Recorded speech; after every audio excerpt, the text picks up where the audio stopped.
అందరికీ నమస్కారం. సంస్థలలో సమర్థవంతమైన నాయకులను తయారు చేయడమనేది ఎప్పుడూ ఒక పెద్ద సవాలే. ఇది కేవలం శిక్షణ ఇవ్వడం మాత్రమే కాదు, అదొక నిర్మాణ ప్రక్రియ లాంటిదే. అందుకే ఈ విశ్లేషణలో ఒక సక్సెస్ఫుల్ లీడర్షిప్ డెవలప్మెంట్ ప్రోగ్రామ్ను ఎలా రూపొందించాలో ఒక స్పష్టమైన బ్లూప్రింట్ ద్వారా స్టెప్ బై స్టెప్ చూద్దాం. సరే, అసలు విషయానికొస్తే ఒక నాయకుడిని ఎలా నిర్మిస్తారు అంటే, లీడర్లను తయారు చేయడమంటే ఏదో ట్రైనింగ్ ఇచ్చేసి వదిలేయడం కాదు. అది ఒక భవనాన్ని నిర్మించినంత పక్కాగా, వ్యూహాత్మకంగా చెయ్యాల్సిన డిజైన్ ప్రాసెస్. వాళ్లని ఒక శిల్పంలా ఎలా చెక్కాలి? ఈరోజు మనం ఇదే తెలుసుకోబోతున్నాం. మరి మొదటి అడుగు ఏంటి? పునాది వెయ్యడం.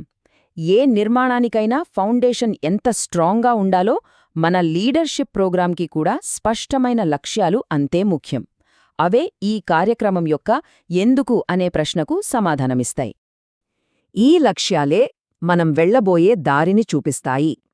ముఖ్యమైన లీడర్షిప్ స్కిల్స్ను పెంచడం దగ్గర్నుంచి నెక్స్ట్ జనరేషన్ లీడర్లను సిద్ధం చేయడం వరకు మనం తీసుకునే ప్రతి నిర్ణయం ఈ ఫౌండేషన్ మీదే ఆధారపడి ఉంటుందన్నమాట.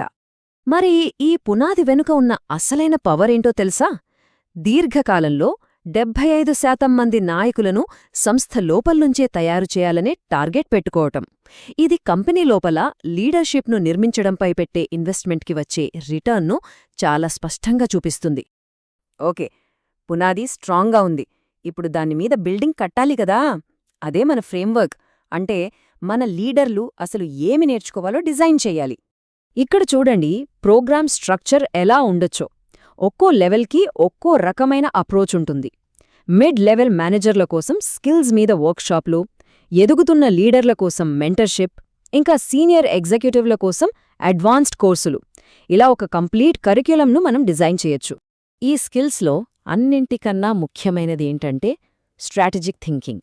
అంటే కేవలం ప్లాన్ వేయడం కాదు, భవిష్యత్తును ముందుగానే ఊహించి కంపెనీని ఆ దిశగా నడిపించడం. నిజంగా ఇది ఎఫెక్టివ్ లీడర్షిప్కి ఒక మూలస్తంభం లాంటిది.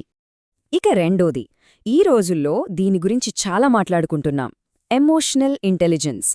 తమ టీంలను మేనేజ్ చేయడానికి, ఇతరులను ఇన్ఫ్లుయెన్స్ చేయడానికి, బలమైన సంబంధాలను నిర్మించడానికి మోడర్న్ లీడర్షిప్లో ఇది చాలా చాలా అవసరం. సరే, ఈ ట్రైనింగ్ ఎలా ఇవ్వాలి? పర్సనల్గానా లేక ఆన్లైన్లోనా? రెండింటిలోనూ ప్లస్లు మైనస్లు ఉన్నాయి. పర్సనల్ వర్క్షాప్లు ఎక్కువ ఎంగేజ్మెంట్ను ఇస్తే, వర్చువల్ ట్రైనింగ్ ఏమో ఫ్లెక్సిబిలిటీని, తక్కువ ఖర్చును అందిస్తుంది. సరైన మిక్స్ను ఎంచుకోవడం ఇక్కడ చాలా ముఖ్యం.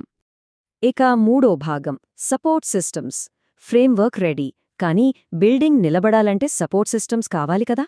అవే మన మెంటర్షిప్, కోచింగ్. ఇవే మన ప్రోగ్రామ్ను ఆచరణలో పెట్టడానికి, ఇంకా ఎఫెక్టివ్గా మార్చడానికి హెల్ప్ చేస్తాయి. ఒక మంచి మెంటర్షిప్ ప్రోగ్రామ్ను సెట్ చెయ్యాలంటే ఈ 4 స్టెప్స్ ఫాలో అవ్వాలి. సరైన వాళ్లను జతచేయడం, క్లియర్ గోల్స్ పెట్టుకోవడం, రెగ్యులర్గా మీట్ అవ్వడం, ఇంకా ప్రోగ్రెస్ను రివ్యూ చేయడం. వీటి ద్వారానే అసలైన గైడెన్స్ లభిస్తుంది.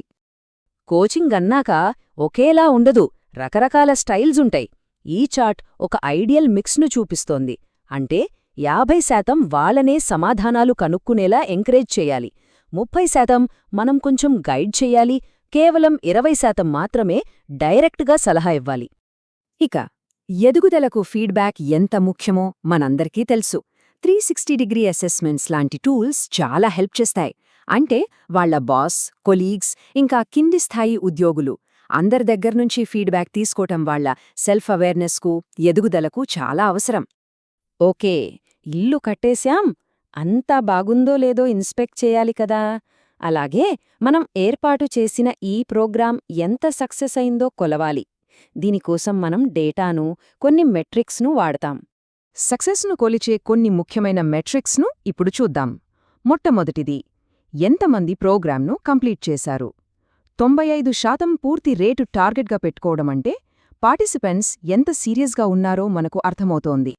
ఇది చాలా కీలకమైన మెట్రిక్. ట్రైనింగ్ తర్వాత ప్రమోషన్ల రేటు ఎంత పెరిగింది? 15% గ్రోత్ టార్గెట్గా పెట్టుకోవడమంటే ఈ ప్రోగ్రాం నిజంగా వాళ్ల కెరీర్కు బూస్ట్ ఇస్తోందని అర్థం.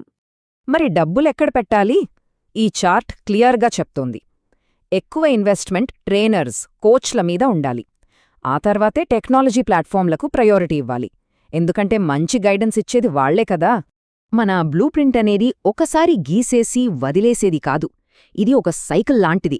ప్రతి క్వార్టర్లో ఫీడ్బ్యాక్ తీసుకుని దాని రివ్యూ చేసి అవసరమైన మార్పులు చేసుకుంటూ వెళ్ళాలి. అప్పుడే ఈ ప్రోగ్రాం ఎప్పుడూ ఎఫెక్టివ్గా ఉంటుంది. చివరగా ఒక్క మాట. ఒక మంచి ప్రోగ్రాం అంటే కేవలం కొందరికి ట్రైనింగ్ ఇవ్వడం కాదు. అది మొత్తం ఆర్గనైజేషన్ యొక్క లీడర్షిప్ కల్చర్నే మార్చేస్తుంది. ఇది సింపుల్ టాస్క్ కాదు, ఒక స్ట్రాటజిక్ మూవ్ అన్నమాట. సో, ఈ శక్తివంతమైన ఆలోచింపజేసే ప్రశ్నతో ఈ విశ్లేషణను ముగిద్దాం. మన సంస్థలోని ప్రోగ్రామ్స్ నిజంగా ఫ్యూచర్ లీడర్స్ను తయారు చేస్తున్నాయా లేదా? దీని గురించి ఆలోచించండి. ధన్యవాదాలు.